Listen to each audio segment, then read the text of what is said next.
ربي زدني علما نافع رب اشرح لي صدري ويسر لي أمري واحلل عقدة من لساني يفقهوا قولي. Welcome to wal Akhirah, Deen al-Islam for your golden character. Assalamu Alaikum wa rahmatullahi wa barakatuh. My dear brothers and sisters, viewers and learners, welcome back. Before we begin with what we have for you in this video, we shall do a quick recap of the knowledge that we have gained on the first two pillars of Islam.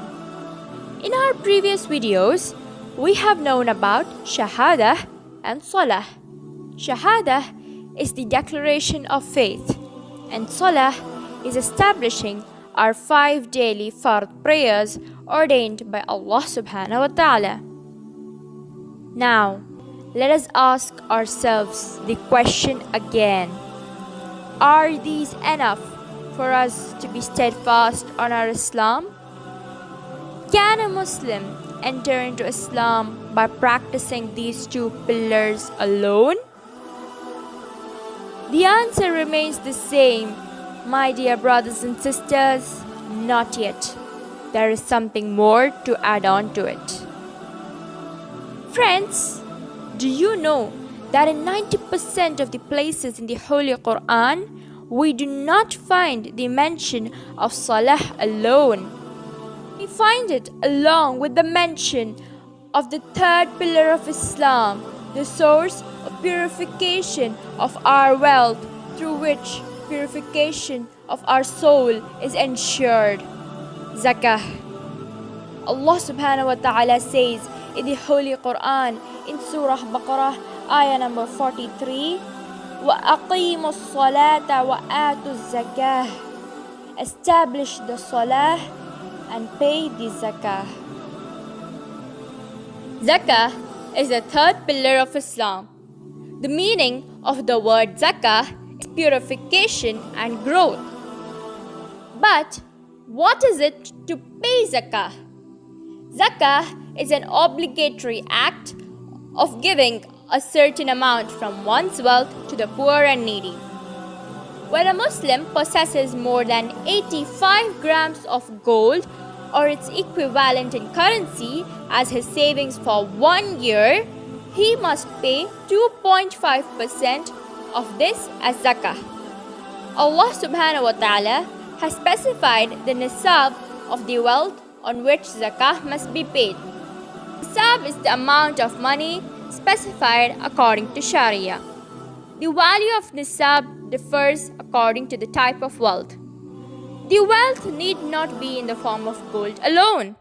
It can be in the form of grains and fruits, livestock and merchandise. If the wealth is constituted of grains and fruits, Zakah must be paid directly after the harvest.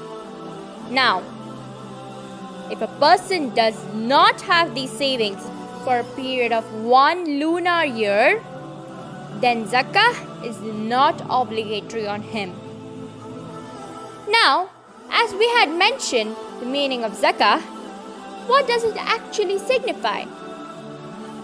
By paying Zakah, one helps to purify his soul and wealth from all the evil.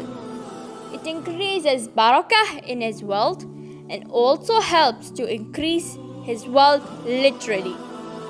This is like a better way to earn more money by giving off some. Now Allah subhanahu wa ta'ala has mentioned in the Quran about the 8 categories deserving of Zakah.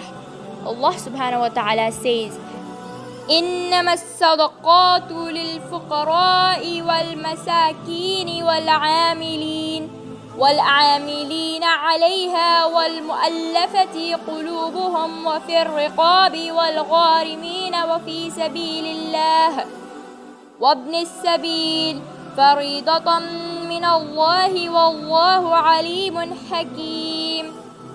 Zakah expenditures are only for the poor and for the needy and for those employed for it and for bringing hearts together for Islam and for freeing captives or slaves and for those in debt and for the cause of Allah and for the stranded traveler, an obligation imposed by Allah and Allah is knowing and wise.